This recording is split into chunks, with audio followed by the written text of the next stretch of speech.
اس کو ضرور بنائیے گا اور مجھے بتائیے گا کہ کیسا لگا آپ کو. ٹھیک ہے, چلیں جی, یہ ہو گیا فائنل ڈن.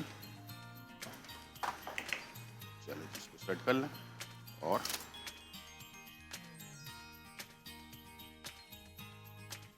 مرغ پنیر اکوڑا پکوڑا ساتھ ٹینگ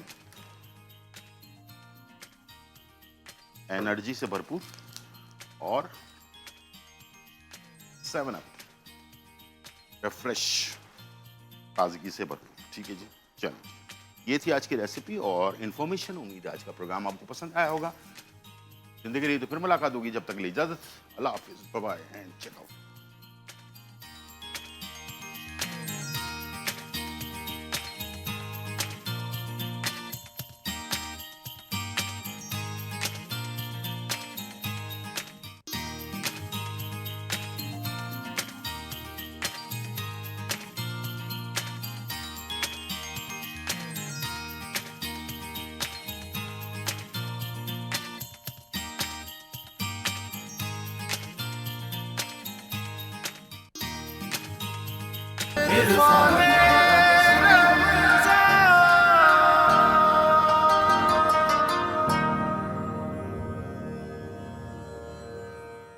سلامتی ہے اور خوش آمدید. آج الف لام میم کی رونقیں بحال ہیں. آج نئے مہمان ہمارے ساتھ, پرانے دوستوں کا بھی ساتھ رہے گا اور اس بزم میں رونق افروز ہوئے ہیں علماء کرام.